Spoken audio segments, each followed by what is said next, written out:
Pünhanın toyu oldu. Baxdıqda, yəni sosial şəbəkələrdə paylaşım oldu, elədi.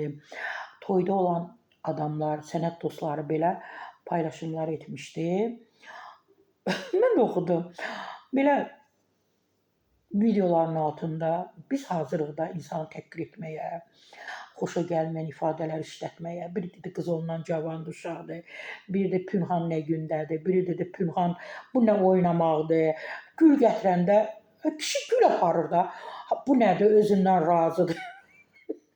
Qaça-qaça gəlsin. Normal əlində gül gedir də. Bu adamın fizionomiyası, xarici görkəmi budur da. Qızın yanına gedir də. Qıza gül aparır da nişanlısına, sevdiyi qıza. Ay, nələr. Oynayanda belə xoşbəxt idi. Bütün bəylər kim ki sevdiyi qızla ailə qurursa, belə oynayır, belə çox xoşbəxt olur. Mən də oxudum, nələr yazmadılar Pünhana. Millaza mən istinad edirəm.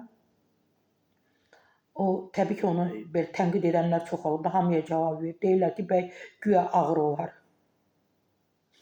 Elə deyirlər, doğrudan bütün olur da kim oğlunu evləndirir, ailə qururlar, deyirlər, ağır ol, gülmə, danışma, az iç. Belə də deyirlər axı, içmə.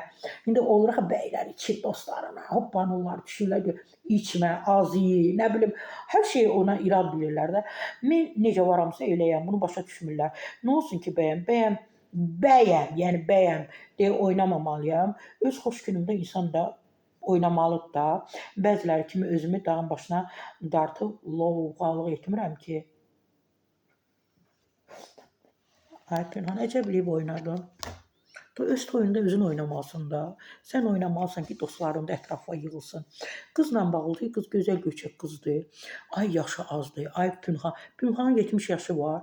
Pünhan indi 1-2 yaş ondan böyükdür. İndi bizdə belədir. Ümumiyyətlə dünyada belədir. Kişilər qızdan biraz yaşda böyük olmalıdır. Əsas odur xoşbəxtlik olsun. Bir-birinizi sevin. O yazanlara fikir verməyin. Bütün günü mənə də yazırlar. Mən onları oxumuram. Oxusam xəstə düşərəm. Mən də oxumuram. Xoş gedəm. Hidayət qızı da yorumları oxumur. Oxuma yorumları. Pünhan.